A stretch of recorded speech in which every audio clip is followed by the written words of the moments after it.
प्रिय विद्यार्थियों नमस्कार। नव्य व्याकरण प्रथम पत्र के इस हल संधि प्रकरण में आज हम पूर्व सवर्ण और छत्व संधि के बारे में अध्ययन कर रहे हैं।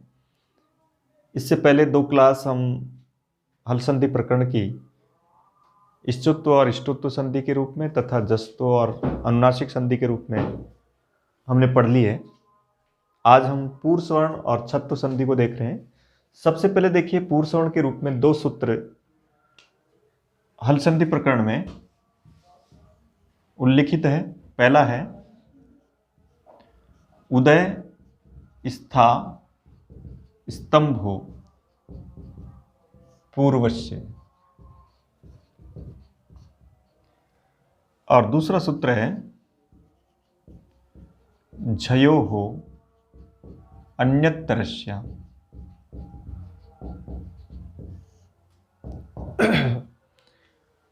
ये दोनों सूत्र पूर्व सवर्ण संधि का विधान करते हैं। कल हमने परसवर्ण संधि पढ़ी थी तोरली सूत्र के द्वारा। वहां तय वर्ग के पश्चात लय आने पर तयवर्गस्य लकार्य परे परसवर्ण स्यात्। आज हम पूर्व सवर्ण पढ़ रहे हैं। पूर्व सवर्ण का मतलब पहले जैसा दूसरा वर्ण हो जाता है, उसका सवर्ण वर्ण हो जाता है। तो पहला सूत्र कहता है कि यहां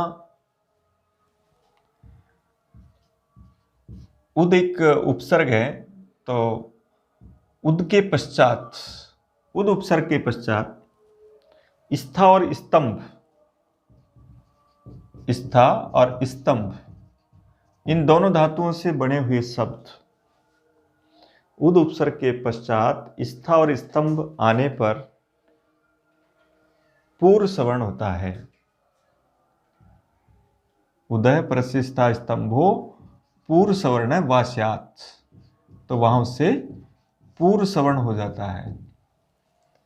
अब पूर्व सवर्ण से तात्पर्य क्या है कि ये जो उद उपसर्ग है, इस उद के पश्चात अगर आपने स्था धातु से कोई शब्द लिखा, जैसे स्थानम लिखा, उद प्लस स्थानम, तो ऐसी स्थिति में यहां इस उदय स्था स्तंभ पूर्वस्य सूत्र के द्वारा इसके स्थान पर पूर्व सवर्ण होगा, क्योंकि एक व्याकरण का नियम है आदे परस्य, कि जब पर को कोई कार्य होता है तो पर का जो शब्द है उसके आदि को होता है। इसलिए यहां से के स्थान पर उदय स्था स्तंभो पूर्वस्य सूत्र के द्वारा पूर्व सवर्ण का विधान किया जाता है। पूर्व सवर्ण से तात्पर्य यह है यहां कि ये जो द है, इस द का सवर्ण वर्ण इस से के स्थान पर किया जाएगा, और ऐसी स्थिति में वहां इस से के स्थान पर तय थ द ध न, ये इसके पांच, द के पांच सवर्ण वर्ण हैं, तय थ द ध न। इनमें से कौन सा वर्ण से के स्थान पर हो, क्योंकि सूत्र ने तो केवल यह कहा है कि उद के पश्चात स्था स्तंभ होने पर पूर्व सवर्ण होता है। तो पूर्व सवर्ण का जब हम प्रयोग करेंगे तो ऐसी स्थिति में यहां इस से के स्थान पर तय थ द ध न में से कोई एक वर्ण होना चाहिए।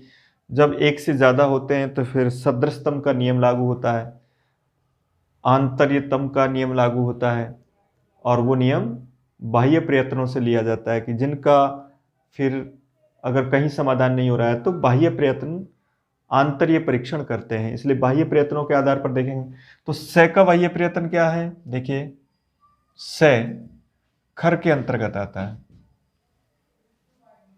तो खरो विवारा श्वासा अघोषाश्च, तो यहां पर खर के रूप में पहला दूसरा वर्ण होता है।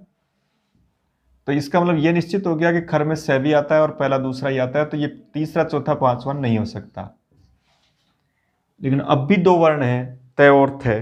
अब क्या हो इसमें, तो फिर आगे अल्पप्राण महाप्राण वाली स्थिति आती है। तो से का महाप्राण होता है, सलश्च महाप्राण है, और तय और थ में से महाप्राण दूसरा और चौथा महाप्राण होता है। दूसरे और चौथे वर्ण को महाप्राण के रूप में लिया जाता है, और पहले और तीसरे वर्ण को और पांचवें वर्ण को अल्पप्राण। तो इसका मतलब यहाँ यह हुआ कि स के स्थान पर दूसरा वर्ण होगा, क्योंकि चौथा पहले ही बाहर हो चुका, इसलिए यहां इस स के स्थान पर थ किया जाता है।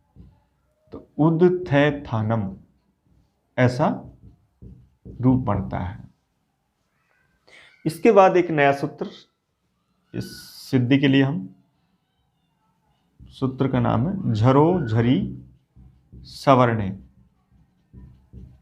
इसका अर्थ झर के पश्चात झर वर्ण होने पर, सवर्ण वर्ण होने पर प्रथम वर्ण का झर का लोप होता है, इसलिए यहां थ के पश्चात थ है, सवर्ण है, इसलिए यहां प्रथम का लोप हो जाएगा, इसलिए झरो झरी सवर्णे, इससे विकल्प से लोप होता है थ का, तो उद थानम रूप बनेगा। और इसके पश्चात एक नया सूत्र और पढ़ते हैं हम, खरीच।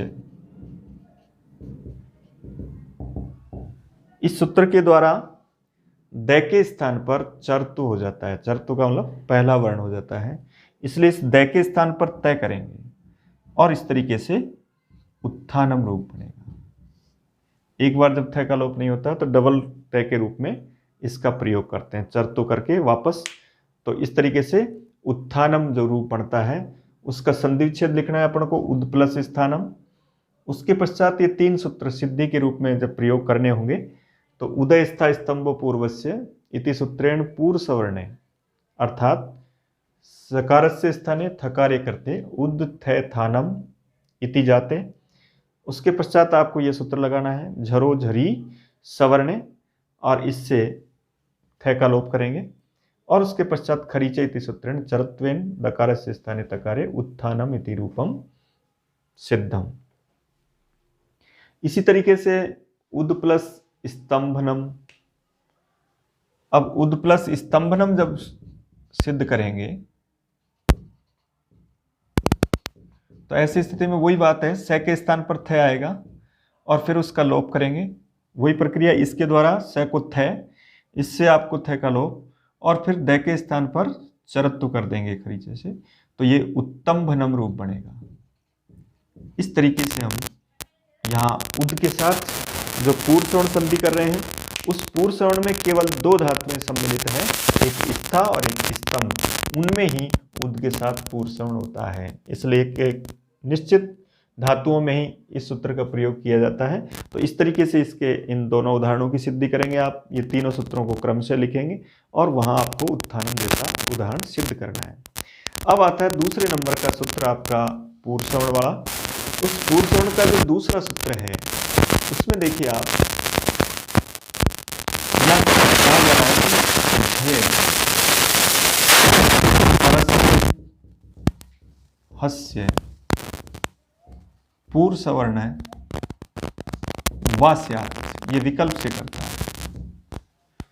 झय परस्य हस्य पूर्व सवर्ण है वास्यात्, यानी झय के पर जो है उसके स्थान पर पूर्व सवर्ण होता है विकल्प से। तो देखिए झय कौन कौन है, झय के अंतर्गत है, झय चौथा वर्ण है और ये कपय के साथ आता है, तो ये पहला अक्षर हो गया, इसका मतलब उसके मध्य के सभी आएंगे, तीसरा और दूसरा और पहला।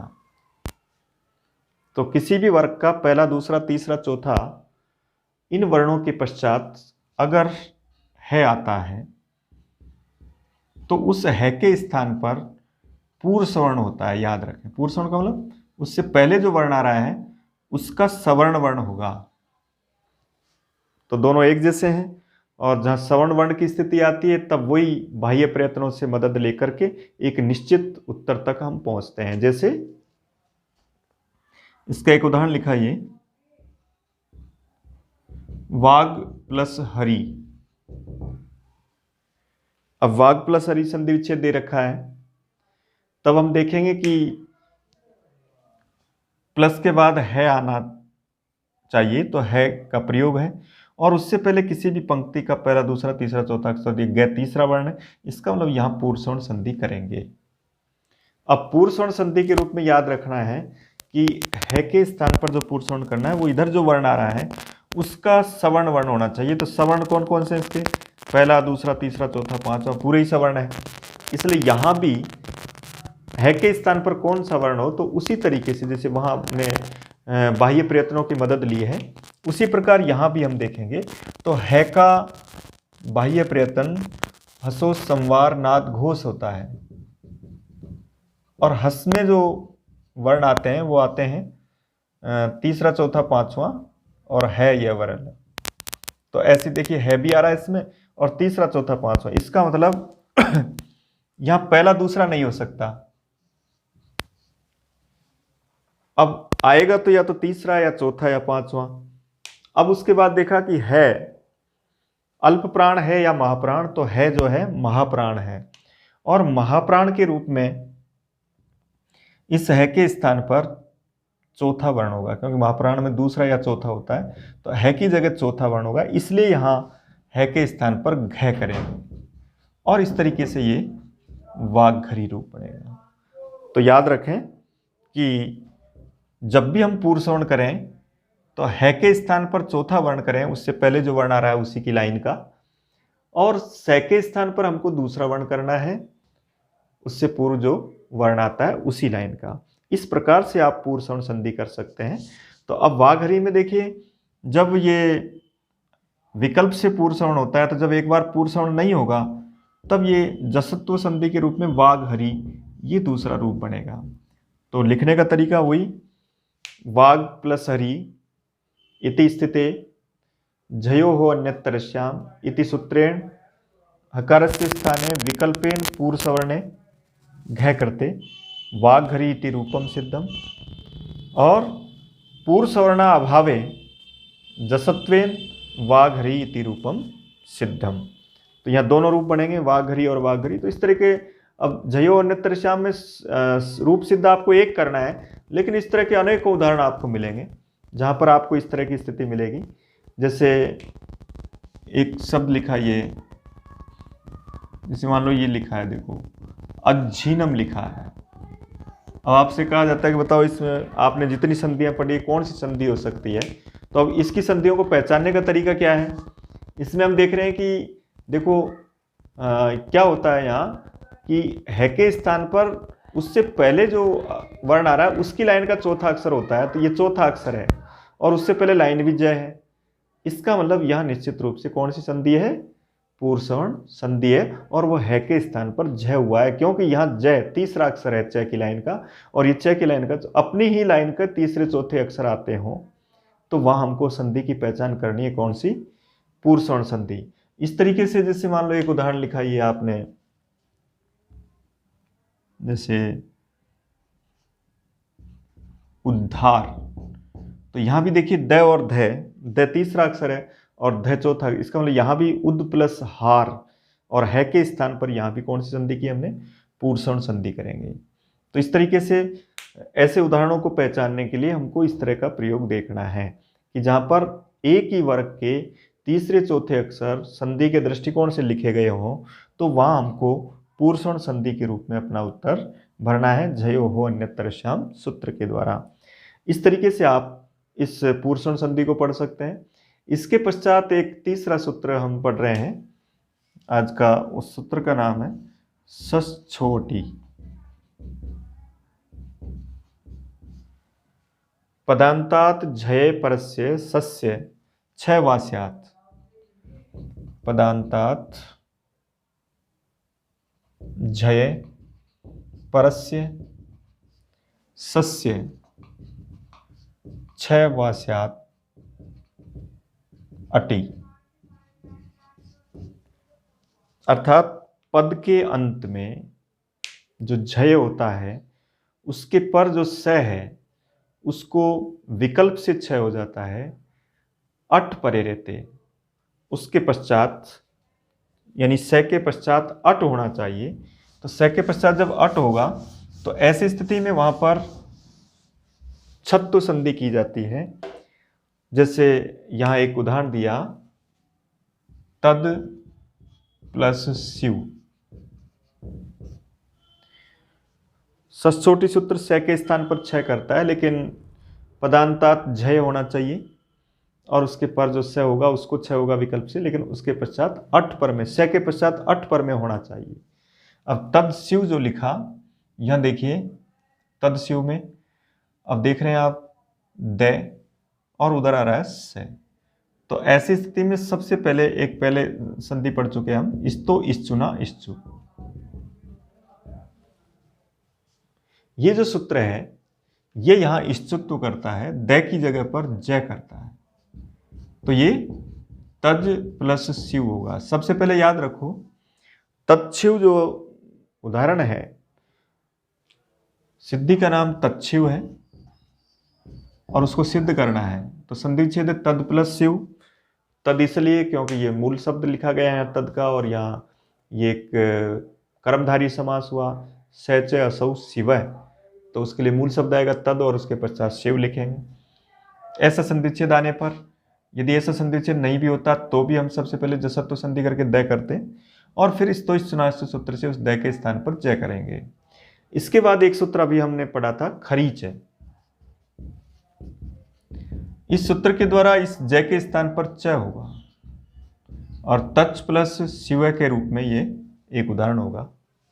अब हम जो नया सूत्र पढ़ रहे हैं सच छोटी, वो कहता है कि से के स्थान पर छ होता है। कब होता है? जब अठ पर में, अठ का मतलब ए है, इसमें अठ का मतलब ए से लेकर के ट तक, आइए तो ई आ रहा है, ये भी अठ में है, इसलिए यहाँ इस से को छ हो जाएगा, तो ये तत्शिव, इस तरह का एक उदाहरण बनेगा। तत्शिव, ये जो छ है ये विकल्प से होता है, एक बार जब छ नहीं होगा तो तत्शिव बनेगा, तत्शिव। से को छ विकल्प से होता है, एक बार जब से रहेगा तत्शिव बनेगा, एक बार तत्शिव। तो छत्तु संधि का उदाहरण में से के स्थान पर हमको छ करना है। छत्वम अमिति वाच्यम, कात्यायन कहता है कि अट नहीं अम होना चाहिए, अगर अम नहीं करोगे तो यावत श्लोकम में से को छ नहीं होगा। जैसे एक दूसरा उदाहरण पता, यावत प्लस श्लोकम, अब इसमें देखिए तो यहां भी देखो यावत प्लस श्लोकम में पहले द करेंगे, द को ज होगा, फिर खरीचे से चरत्व करेंगे तो इश्चुत्व करके तो यावत बन गया, और उसके बाद से को छ कर देंगे, से हलंत है तो छ भी हलंत हो जाएगा श्लोकम। लेकिन यहाँ देखिए अठ पर में नहीं है, यहाँ ल है तो ल अठ में नहीं आता है, वर अठ के बाद लन आता है, इसलिए वार्तिककार कात्यायन ने ऐसे इस उदाहरण को देख करके एक नई वार्तिक बनाई, छत्वम अमिति वाच्यम। उन्होंने कहा कि अट नहीं अम होना चाहिए तो अम होगा तभी यहाँ से के स्थान पर छ होगा। इस प्रकार से यावत श्लोकम को भी आप ऐसा कर सकते हैं। तो क्या संधि, इस सचोटी छत्तु संधि की पहचान क्या है? छ के पश्चात छ के रूप में, लेकिन उस छ की जगह पर पहले क्या होना चाहिए? से। तो ऐसा जो उदाहरण है वो सचोटी सूत्र का उदाहरण होगा, उसमें आपको से के स्थान पर छ करना है। इस तरह से आप तत्शिव सिद्धि को कर सकते हैं। तो आज हमने पूर्वसवर्ण संधि के 2 सूत्र पढ़े और छत्तु संधि का ये सचोटी सूत्र पढ़ा है। इसके आधार पर आप इस जैसे अनेकों उदाहरणों को खोज सकते हैं, उनमें आप संधि का उत्तर भर सकते हैं और रूप सिद्धि के रूप में आप इनका प्रयोग करें। सूत्र का जब अर्थ पूछे तब आपको इस तरीके से प्रयोग करना है, और सूत्र का अगर पदच्छेद पूछे तो उसमें 3 शब्द है, से, छ, अटी। एक से है, एक छ है और एक अटी है। ये इसका पदच्छेद 3 पद हुए और ये इसका अर्थ हुआ और ये इसके रूप सिद्ध हुए। 3 तरह के प्रश्न आते हैं आपके। छत्तु करने वाला सूत्र कौन सा है? सचोटी। उसका अर्थ क्या है? तो ये भरना है। उसका रूप सिद्धि करनी है तो आपको इस तरीके से रूप सिद्धि, प्रत्येक सूत्र को उसके क्रम से आगे बढ़ाते चलें और जो कार्य कर रहा है उसको आप लिखते चलें। इस तरीके से आप रूप सिद्ध कर सकते हैं।